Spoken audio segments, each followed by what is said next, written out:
Hey everybody, welcome to the Last Republic of the People. It is October 10th of 2020. I was going to discuss today a little bit about what we've seen this week and Pelosi and the 25th Amendment and things of that nature.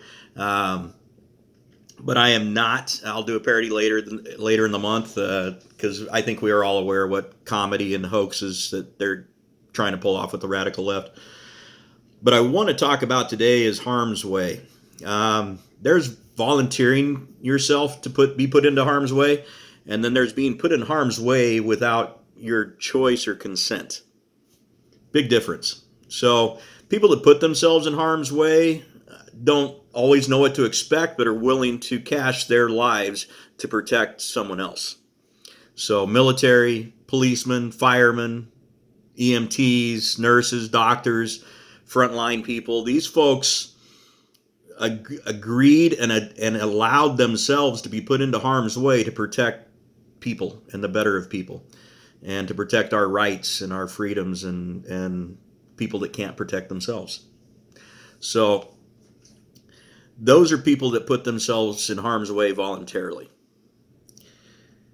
Then there's the person that is in harm's way without consent. And those are children that are kidnapped. Those are animals that are beat. Those are people that are missing or abused by spouses. Or these are people that didn't expect these things to happen to them, but they did. Now, does everybody know how to fight? Does everybody know how to defend themselves? No.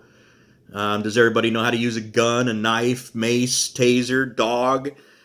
Maybe, maybe not. But you should.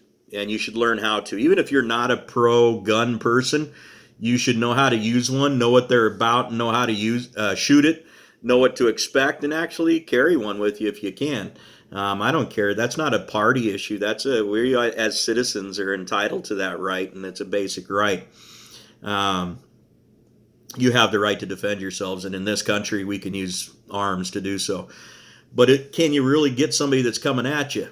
Well, that maybe a knife, maybe a taser, maybe learn some self-defense. Anything you can do to make you feel more confident with yourself, I think, is a good thing. And when you walk with that confidence, it doesn't mean harm isn't going to come to you, but at least you'll know you've done everything you can to stop it. And we see some kids walking down the street punching old ladies and old men and knocking them out, and somebody's videotaping this stuff and laughing. We see kids fighting kids, and I fought when I grew up. I was a boy. I had a rough house, and we didn't have internet. We played outside, so there was fights. I fought in high school. I fought in the Navy. I fought more than most, I think, in some aspects, in at least the civilian world, and a lot of street fights and dumb things and drinking and stuff like that. But I never got into anything where I hit a woman, a child, or an animal. And I would always put myself in harm's way to protect somebody that was being hurt in that capacity. So most recently, I have a young lady that I know and actually works for us. And she was slapped twice and told that some guy was going to take her to some city and do things to her. People heard this, they did nothing. People were told this, they did nothing. We're still investigating it, we're still checking into it, and so I can't really get into further details about it. Exception to say that if you were aware of this, you did know this, and you did nothing about it, you're a coward.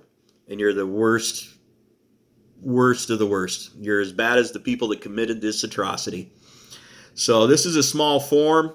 There are thousands of people. There's 100,000 a year, and there's so many numbers out there of kidnapping things that go wrong with people. It's baffling, it's overwhelming, it's sad.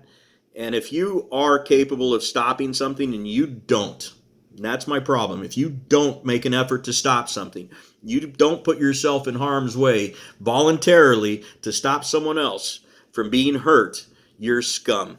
Now, if you don't have the capability and you don't know how to do something, then you call the cops. Or you get someone else to help you, but you make an effort. If you're not capable of fighting down a 200-pound man, I understand that. But you can get a gun, you can get a knife, you can get a dog, you can call the cops, you can get somebody else to come help you. You can yell, you can scream, you can do whatever you got to do to try to stop somebody from getting hurt. And again, to the people that were around this situation that happened a week ago with my employee, you are all cowards. And young lady, I'm sorry that happened to you. We will fix it. Anybody out there, if you see somebody in harm's way, you have an obligation as a human to try to stop that and try to make sure that doesn't happen to somebody else. And if you don't, you're a coward.